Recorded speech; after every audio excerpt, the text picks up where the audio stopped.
تو صحابہ نے عرض کیا یا رسول اللہ ہم آپ کے لیے مینا کے اندر کوئی خیمہ وغیرہ لگا دیں، خیمہ کے اندر خیمہ وغیرہ لگا دیں آپ کے لیے، آپ اس میں آرام بھی فرمائیں گے، عبادت بھی کریں گے۔ تو آپ نے ارشاد فرمایا پہلے سے، یعنی پہلے سے جا کر مینا میں پہنچنے سے پہلے جگہ آپ کی بنا لیں۔ تو حضور پاک صلی اللہ علیہ وسلم نے فرما دیا کہ مینا میں اس کی جگہ ہے جو پہلے چل رہے ہیں، جو پہلے چل رہا ہے اپنی جگہ بنا لے، جو جس وقت جائے جا کے اپنی جگہ بنائے۔ اور علماء نے لکھا ہے کہ مینا میں ایک یہ ہے، ایک خاصیت مینا کی یہ ہے کہ لاکھوں لوگ بھی آ جائیں وہ مینا میں سما جائیں گے، مینا کے اندر جگہ کبھی کم نہیں پڑے گی۔ تو آپ نے کیا فرمایا کہ جو سب سے پہلے چل رہا ہے مینا میں اسی کی جگہ ہے، میرے لیے پہلے خیمہ مت لگاؤ، میں بھی سب کے ساتھ ہوں۔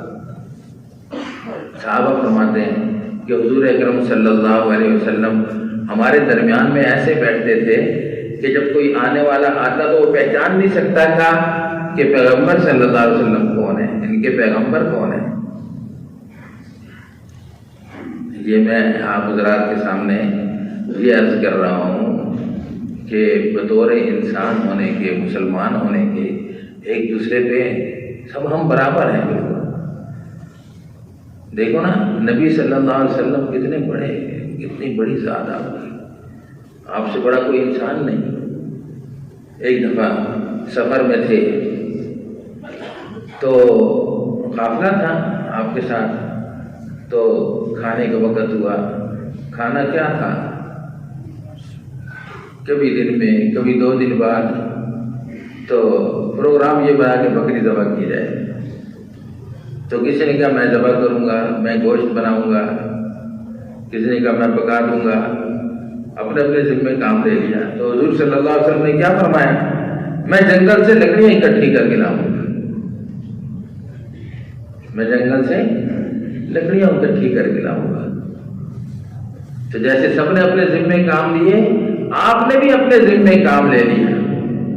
کیوں بھائی صحابہ نے یہ کام کر سکتے تھے؟ کر سکتے تھے، کرتے تھے، نہیں کرنے دیتے تھے حضور کو، لیکن حضور صلی اللہ علیہ وسلم رہتی دنیا تک بتلانا چاہتے تھے کہ ہم انسان آپس میں برابر ہیں۔ ایک اور قصہ غالباً غزوہ تبوک کا واقعہ ہے کہ 10 آدمی ایک اونٹ پہ سوار ہوتے تھے، 10 آدمی ایک اونٹ کے ساتھ، تو باری باری اس اونٹ پہ باری آتی تھی نا، باری باری سوار ہوتے۔ اچھا ایک اور سفر تھا، اس میں 3 آدمی ایک اونٹ کے ساتھ تھے۔ تو حضور صلی اللہ علیہ وسلم سے حضرت مقداد بن اسود تھے اور حضرت علی رضی اللہ عنہ، یہ 3 ایک اونٹ پہ تھے۔ حضور صلی اللہ علیہ وسلم کو بٹھایا، کچھ چلے تو حضور اتر گئے۔ حضرت مقداد نے عرض کی یا رسول اللہ میری باری بھی آپ کے لیے ہے، آپ میری باری بھی کر لیں، آپ میری باری میں سوار ہو جائیں۔ حضور نے فرمایا نہیں، اتر گئے۔ حضرت علی نے عرض کی یا رسول اللہ میری باری بھی آپ کر لیں، سمجھ گئے؟ یعنی حضور پاک صلی اللہ علیہ وسلم سوار ہوئے، جب آپ کی باری پوری ہو گئی تو اترنے لگے۔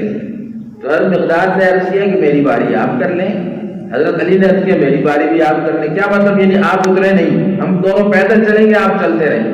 حضور نے فرمایا نہیں، نیچے اتر گئے، سواری سے اتر گئے اور فرمایا کہ میں ثواب اور اجر کا تم سے کم محتاج نہیں ہوں۔ یہ بات سمجھ آ گئی؟ میں ثواب اور اجر کا تم سے کم محتاج نہیں ہوں، یعنی پیدل چلنے میں زیادہ ثواب ہے، تو جیسے تم ثواب تمہارے ہو پیدل چل کر، میں بھی محتاج ہوں ثواب اور اجر کا، اس لیے میں بھی پیدل چلوں گا۔ سمجھ گئے؟ تو پھر ان کو باری باری سوار کرائیں، جب آپ کی باری آتی پھر آپ سوار ہوتے ہیں۔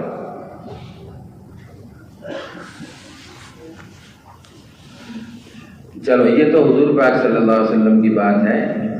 حضرت حمزہ رضی اللہ تعالیٰ عنہ بڑی بری طرح سے آپ کو شہید کیا گیا، لاش کی بڑی بے حرمتی کی گئی۔ آپ کا کلیجہ چیرا گیا، سینہ چیرا گیا اور اس میں سے کلیجے کو نکالا گیا اور اس کو چبانے کی کوشش کی گئی،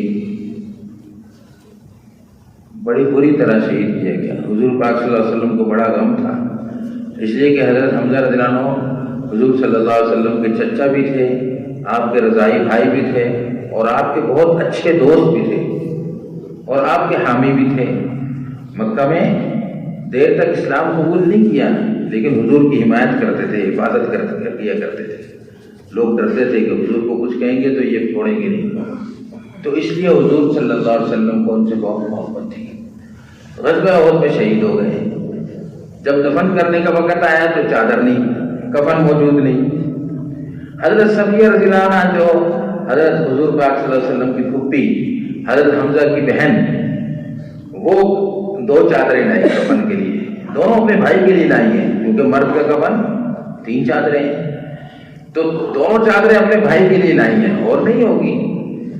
تو حضور صلی اللہ علیہ وسلم جب کفن دینے لگے ان چادروں میں تو دیکھو ساتھ میں ایک انصاری رکھے ہوئے ہیں اور ان کا بھی کفن نہیں ہے، تو حضور نے فرمایا کہ ایک چادر ان کو دے دو اور ایک چادر میرے چچا کو۔